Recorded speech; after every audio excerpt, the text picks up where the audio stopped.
I was thinking just last week, Joe Biden's going to be the only candidate probably in this race who is not censored on the internet in some way.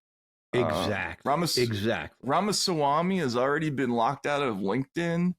Um, you know, Trump was, of course, has been banned from a gazillion different platforms. He's allowed back on Twitter now, hasn't come back. RFK is almost daily still having stuff taken down off YouTube. Well, democracy is too valuable to be left to the people, especially a lonely, paranoid people. But you've nailed it. Here we have the Atlantic telling us that there's a pathology involved in questioning this president and challenging him. And yet they have to do everything they can to push down alternate views, not just from RFK, from all over the place. And then they also have a president who's, let's use the term embroiled in a series of scandals that seem to be mounting, that seem to be getting worse. And lest we forget, the guy's really old and doddering.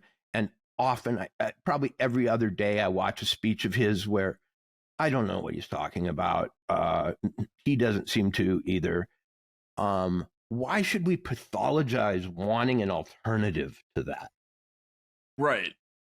Yeah, exactly. So just to respond quickly to what you said, Biden's ancient.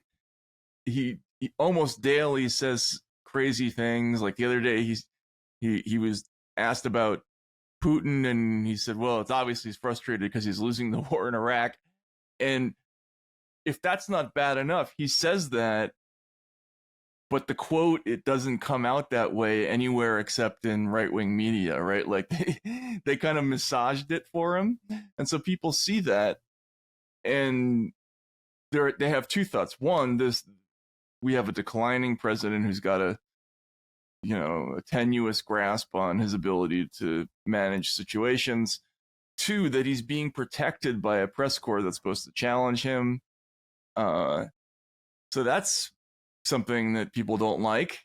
They may vote for somebody like RFK just because they're mad about something like that, right?